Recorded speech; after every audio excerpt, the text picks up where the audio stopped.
Oy, Pilipinas, magandang araw po sa inyo, Luzon, Visayas at Mindanao. Breaking news ito, ka-coffee. Bagamat hindi pa kumpirmado, ka-coffee, para maging fair tayo, ito po linabas na ng Politico.com. Though alam naman natin ng Politico, medyo kaduda-duda ito, ka-coffee, but they have a photo, no? May ebidensya sila. Lumabas na po ng bansa itong si Digong, itong si dating Presidente Rodrigo Roa Duterte, at lumipad na raw po yan papuntang Hong Kong.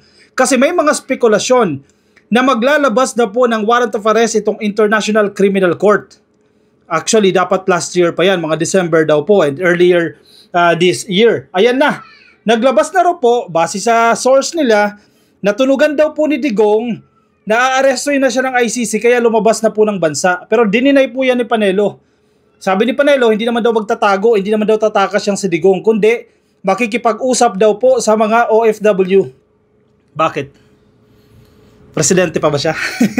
Nangangampanya ba siya? Hindi, magpapasalamat lang daw sa suporta kay Inday Sara Duterte. Sana all! Di ba?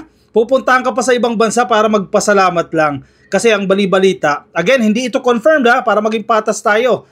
Pagpunta raw ng Hong Kong, magtatago na raw sa China. Pero, tingnan natin, hindi pa mga verified yan, ka-coffee. Sige, pag-usapan natin itong headline na ito. Natunugan! Question mark ha? Natunugan!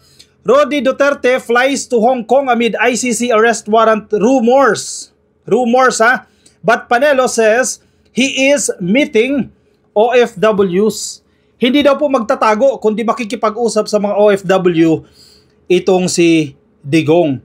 Former President Rodrigo Duterte flew to Hong Kong on Friday, March 7. Kahapon po yan amid growing speculation about the possible issuance of an International Criminal Court arrests a warrant against him. Parang ngayon lang lumabas si Digong ng bansa. Di ba? O hindi lang natin alam. Kasi for the longest time, bibihira natin marinig na lumalabas ng bansa yan eh. Yung pinaka-recent niya siguro 4 months ago, 5 months ago, nung nakipagkita siya kay Xi Jinping dyan sa China. Sa bagay, Hong Kong special administrative region ng China. Baka dyan na nga magtatago. Baka hindi na nga bumalik. Nakatunog na nga. Naku po. Anong ibig sabihin nito?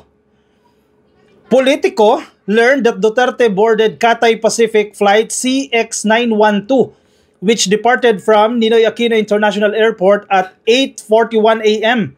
and arrived in Hong Kong at 10:25 a.m. He had traveled from Davao City to Manila on March 6, staying overnight in Taguig City before heading to the airport. King gagawin ni Tatay Digong sa Hong Kong?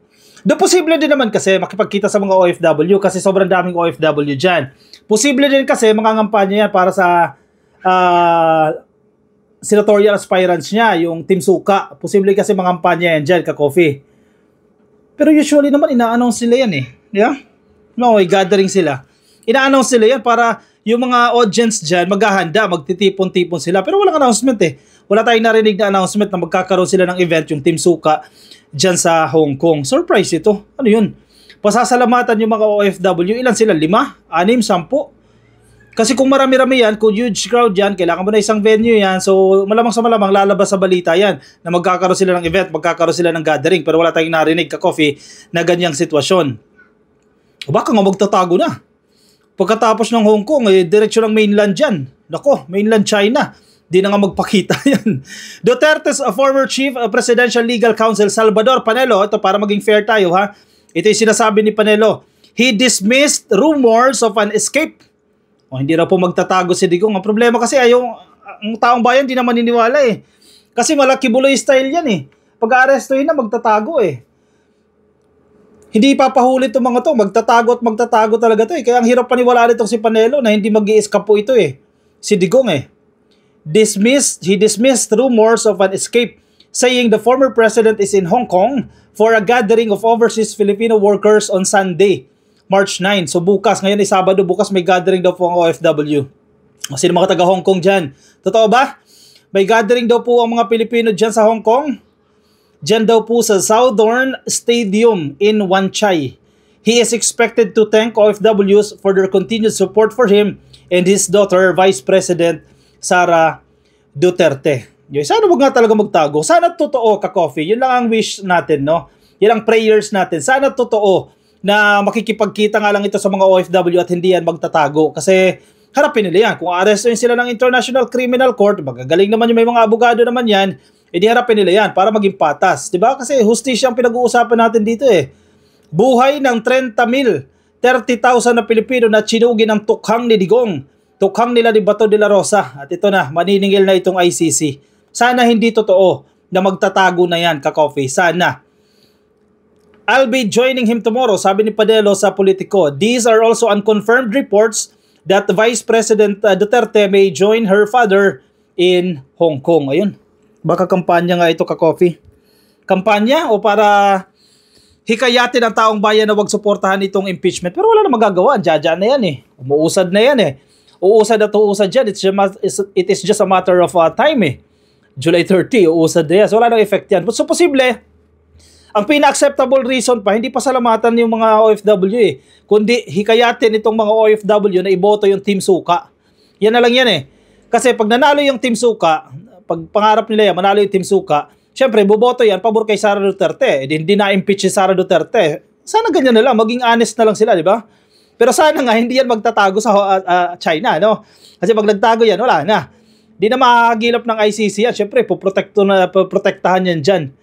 Rumors about Duterte's possible arrest by the ICC have been swirling for months, with opposition figures such as retired Supreme Court Associate Justice Antonio Carpio and former Senator Antonio Trillanes IV previously speculating that a warrant could be issued as early as last year. So, long overdue na ito, ka-coffee. Matagal na yung delayed na yan eh. Yung pagre-release ng ICC. Actually, marami nang tumataas ang kilay dito eh. Sa ICC, ano ba talaga? Bakit ang tagal-tagal na yan? Noon nyo pa sinasabi yan na mag-i-issue na ng warrant of arrest pero wala pa rin na-i-issue.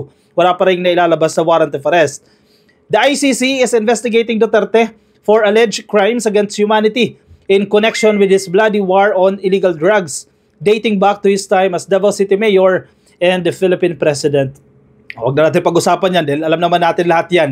Alam natin lahat na inutos ni Digong yan. Marami siyang recorded video, interview sa media, yung mga utos-utos niya dyan sa tukhang. And proven na rin yan dahil may mga ruling na po yung korte na nagkaroon ng pang-aabuso dyan. Mga minor de edad, mga bata, ka-coffee, mga walang kinalaman, sabi ni Bato, mga collateral damages lang yan, not tsugi. Kasi kung walang irregularity dyan, hindi mamamatay ang 30,000 na mga tao na tsinugin nila dyan sa tukhang nila. Kaya dapat managot yung mga yan. Amid persistent rumors, speculation has arisen that Duterte may not return to the Philippines after his Hong Kong engagement and could seek refuge in China. Yun ang nakakatakot dito, ka-coffee. Diba?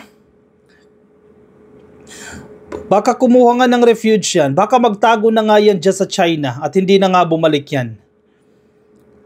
Rumors pa lang yan kasi hindi naman natin makaku-confirm yan dahil si Digong naman makaka-confirm dyan. Tingnan natin kung ang event nila bukas, ang expectation ay uuwi na yan ng Lunes or Martes, di ba? Pag wala pa rin sa Pilipinas, naku po, baka nagtago na nga yan.